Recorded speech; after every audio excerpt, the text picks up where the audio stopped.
Multiple health insurance plans other than Cadillac levels for the wealthy are just wasteful. The ACA forced 80% of all money paid to medical insurance companies to go to actual medical care. Prior to that, much more of your insurance money was directly into the pockets of investors. With a national pool ensuring little to no risk of running out of funding and no need to make profits, there are major reasons why we pay twice as much in healthcare than any other nation and are still less healthy than most of them. Luxury goods and more options will still exist to compete. There is a huge difference between public options and communism. One of the major advantages of working hard and making money is you get more choice. It should still be a driver to make you want to work. However, with the current system of needing to be hired to even be able to work, survival, transportation, and information needs to be as cheap as possible, something a public option can do, and do very well. Many who hate public options have this weird disconnect of living in the past when people grew their own food, and if they didn't work, they wouldn't eat. We don't grow our own food now except a tiny percent in the country, and division of labor ensures we can do much better and not have to focus on trying to feed ourselves. There are people who refuse to work, but they are a tiny, tiny minority, and most often have psychological issues that we won't treat at this point. And one's survival now depends on wage levels and access to jobs. Roads and infrastructure are a form of military defense. Highways were built to land planes on in the 50s and 60s, alongside the public and economic benefits it brought about. Good public transits can ensure great evacuation routes for military and disaster defense. Education and healthcare are both essential to an intelligent and informed population. As Thomas Jefferson put it, a democracy requires an educated and informed public to function. Why post roads were put into the Constitution. There is a myth among anarcho-capitalists that the free market would make science research move even faster. The majority of research paid for by the government will probably end up just showing us what we can't do. Scientists will never make a cent off of any of these discoveries made. They just get to keep their jobs. Corporations do not have enough money to risk this style of science. They would go out of business if they tried to maintain this business model.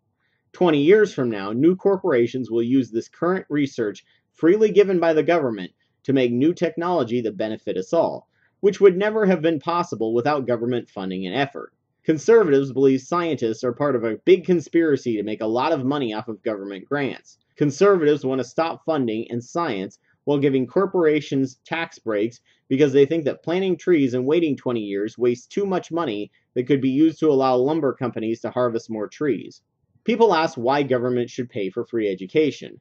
Well, all evidence shows that crime is inversely proportional to education level. Besides the ability to get more employment and lower feelings of hopelessness, they have also learned better coping skills such as cost-benefit analysis and self-control, things prisoners tend to score extremely low on, and well-educated people score much better on.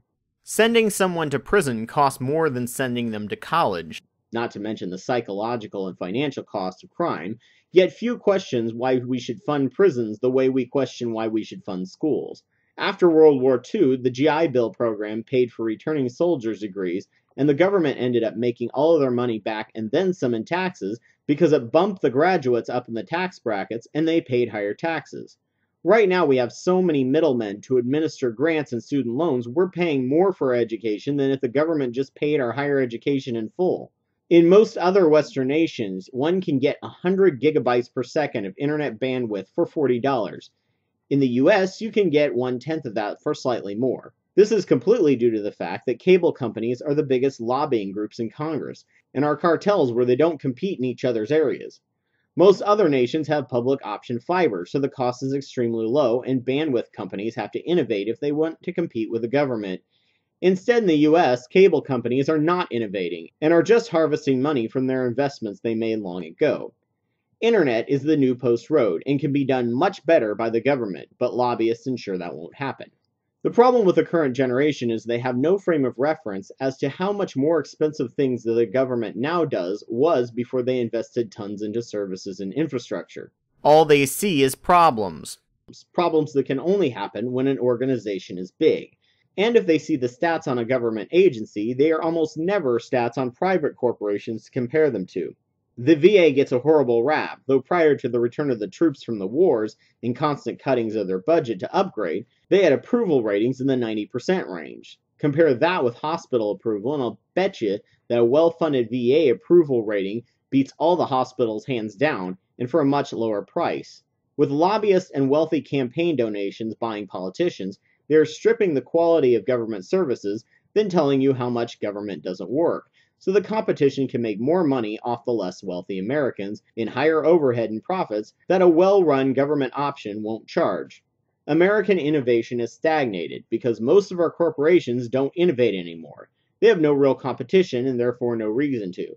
They just give us new choices in easy ways, such as computer code or rearranging the same non-food items to taste ethnic, so it feels like we have a lot more choice. There will always be need for the American people to demand cutting waste in all parts of the government. Those demands come out naturally in the election and journalism process. But make no mistake, in a well-run government system, none of that waste costs you even close to what a private service for the same yield will give you, unless that company does that rare thing that is so lost in the American landscape: innovation. And at that point, a well-run government will either implement or contract that new idea, which will make it cost even less.